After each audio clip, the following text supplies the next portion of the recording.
اعوذ باللہ من الشیطان الرجیم بسم اللہ الرحمن الرحیم۔ تفسیر قرآن مجید پارہ بپارہ سلسلہ جاری ہے۔ آج پارہ نمبر 27 اور 28 کا مختصر جائزہ ہم لیں گے۔ پارہ نمبر 27 کا آغاز سورہ ذاریات کی بقیہ آیات سے ہوتا ہے، جس کی تفسیر کل ہم نے جانی دی۔ سورہ ذاریات کے اختتام کے بعد سورۃ الطور ہے۔ سورۃ الطور کے اندر کافروں کے لیے پرجلال وعید بیان کی گئی ہے کہ کافروں کی گمراہیوں کا جواب اور ان کے لیے برے انجام کی وعید دی گئی ہے، اور بڑے جلالی انداز میں یہ وعید دی گئی ہے۔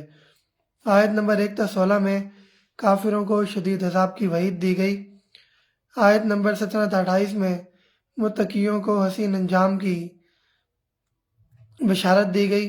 آیت نمبر 29 تا 47 میں کافروں کے لیے شدید غیظ و غضب کا کہا گیا، اور آیت نمبر 48-49 میں نبی کریم صلی اللہ علیہ وسلم کو صبر کی تلقین کی گئی کہ یہ لوگ آپ کو تکلیف دیں گے، ان لوگوں نے حق کو نہیں ماننا، آپ حق پہنچا دیں، آپ کا کام پہنچا دینا ہے، ان لوگوں کا انجام اللہ خود کریں گے۔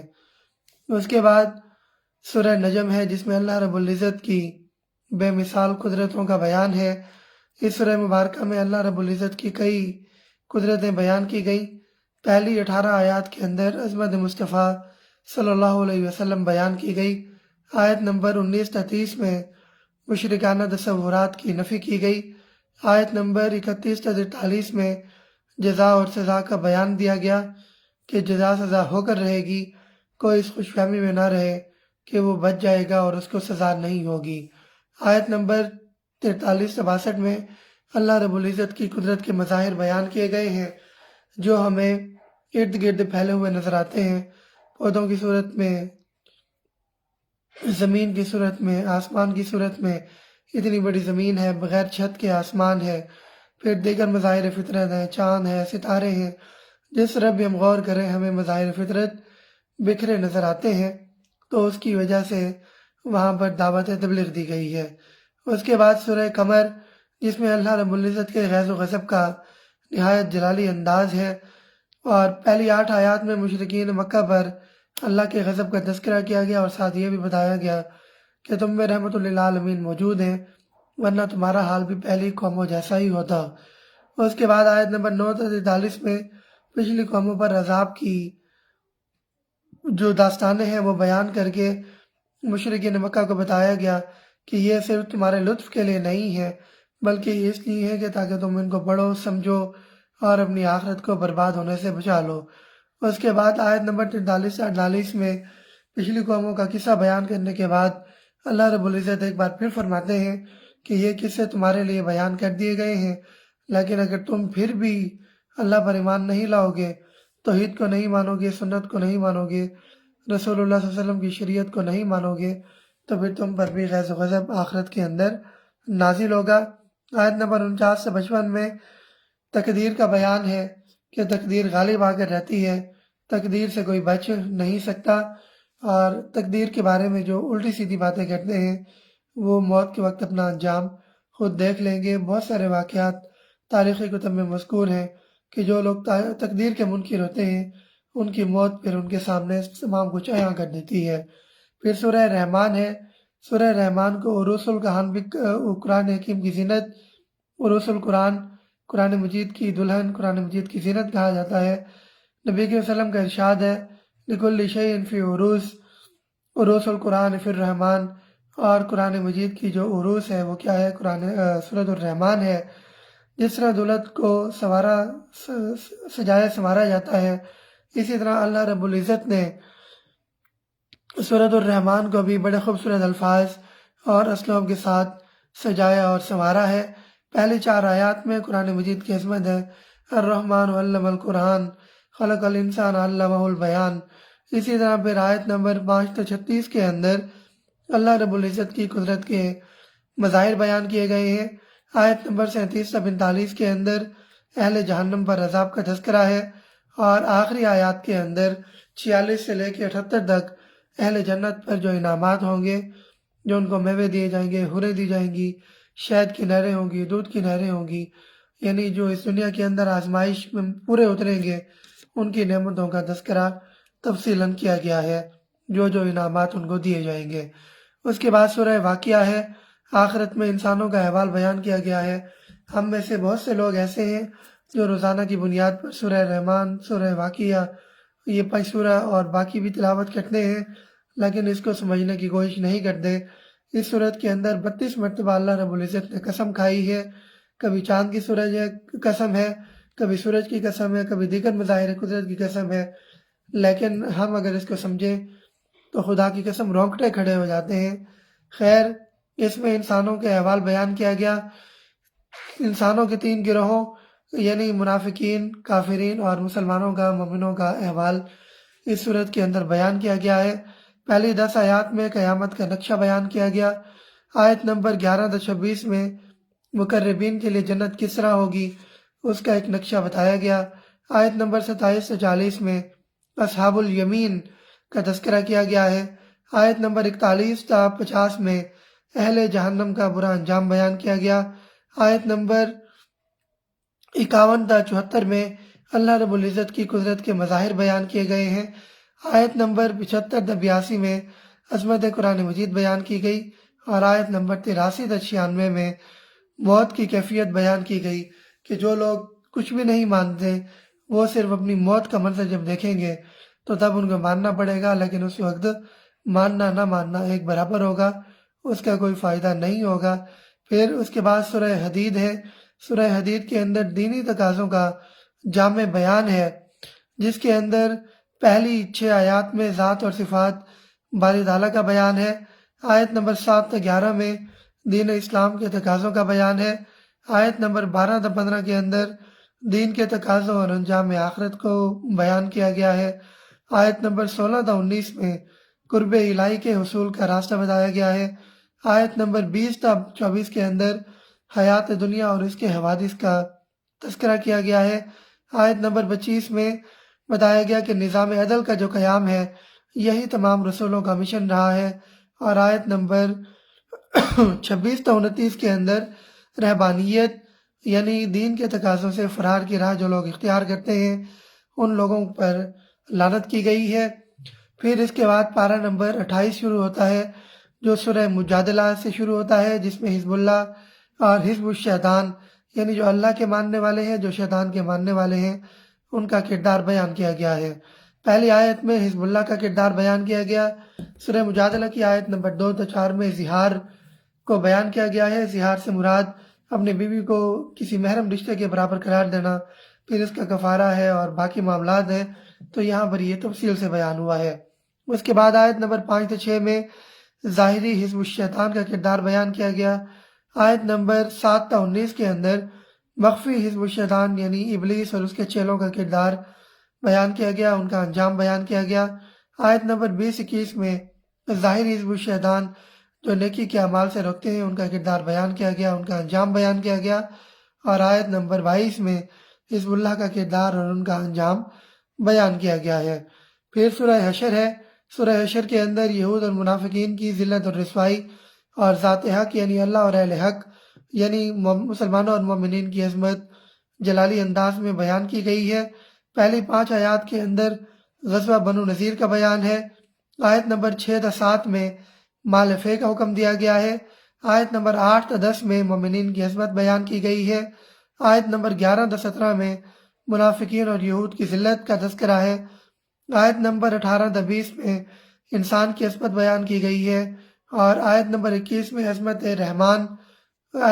قرآن بیان کی گئی۔ آیت نمبر 22-24 کے اندر یعنی 22-23-24 کے اندر عظمت رحمان تمام کائناتوں کے رب اللہ رب العزت کی عظمت کا بیان کیا گیا ہے۔ اس کے بعد پھر سورہ ممتحنہ ہے، جس میں حق کے دشمنوں سے نفرت کرنے کی تلقین کی گئی ہے۔ اہل ایمان کو تلقین کی گئی کہ وہ حق کے دشمنوں کے لیے اپنے دل کے اندر کوئی نرم گوشہ نہ رکھیں، ان کے ساتھ شدید سختی اور انتہائی نفرت کا رویہ رکھیں۔ پہلی 3 آیات میں مشرکین مکہ کے ساتھ سخت رویہ اختیار کرنے کا حکم دیا گیا ہے۔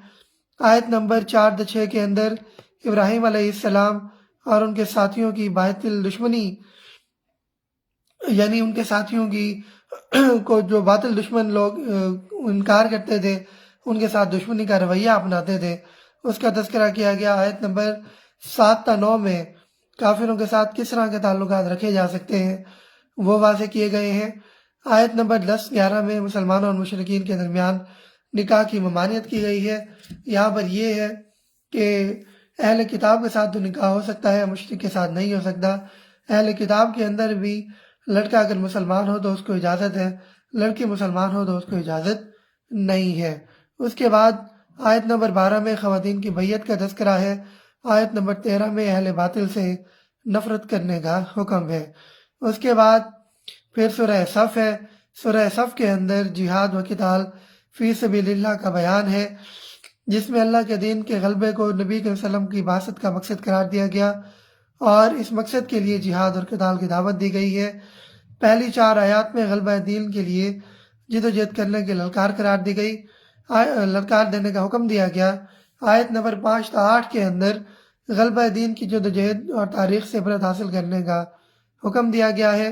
آیت نمبر 9 میں غلبہ دین کی جد و جہد نبی کریم صلی اللہ علیہ وسلم کی بعثت کا مقصد ہے۔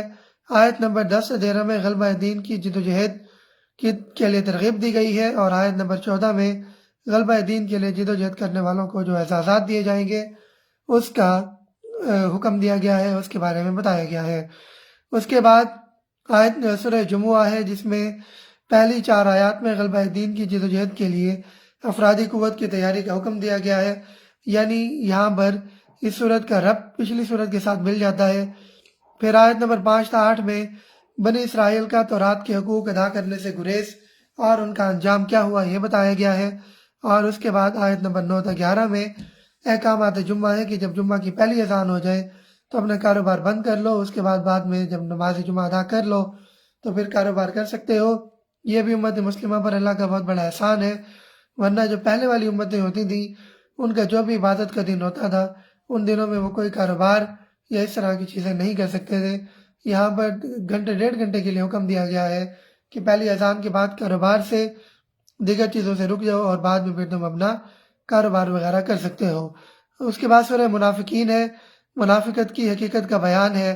پہلی 5 آیات میں مرض نفاق کی حقیقت اور اس کے مدارج بیان کیے گئے ہیں۔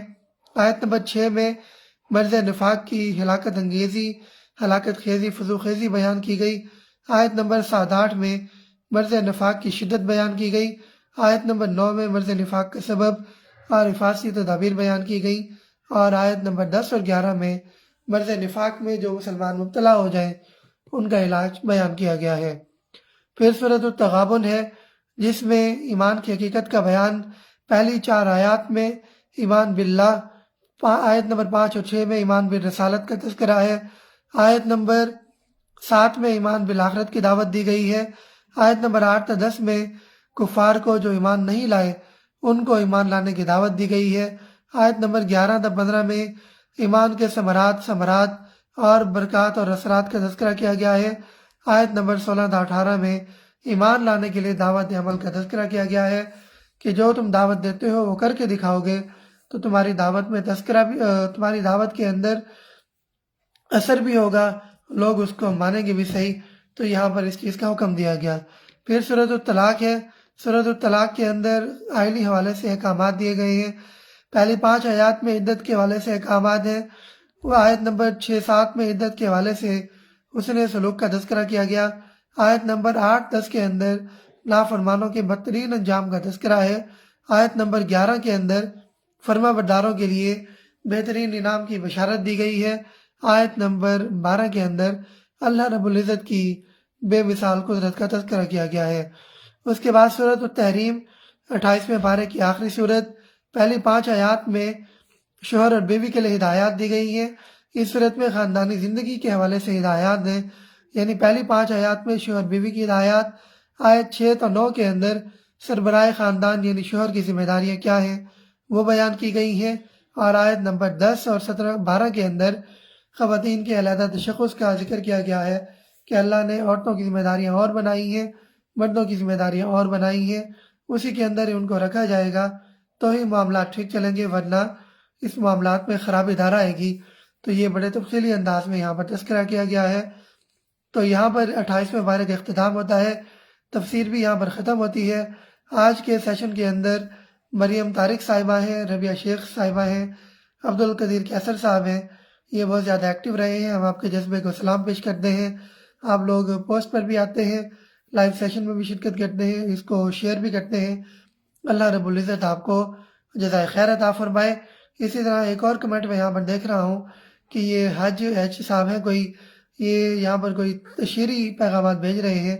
ان سے گزارش ہے کہ یہ اس طرح کے پیغامات سے گریز کریں، بصورت دیگر پھر ہمیں آپ کو اس گروپ سے رخصت دینی پڑے گی، ایک اچھے گروپ سے آپ کو جانا پڑے گا۔ تو اس چیز کے ذرا احتیاط برتیں۔ بہت شکریہ، اللہ حافظ۔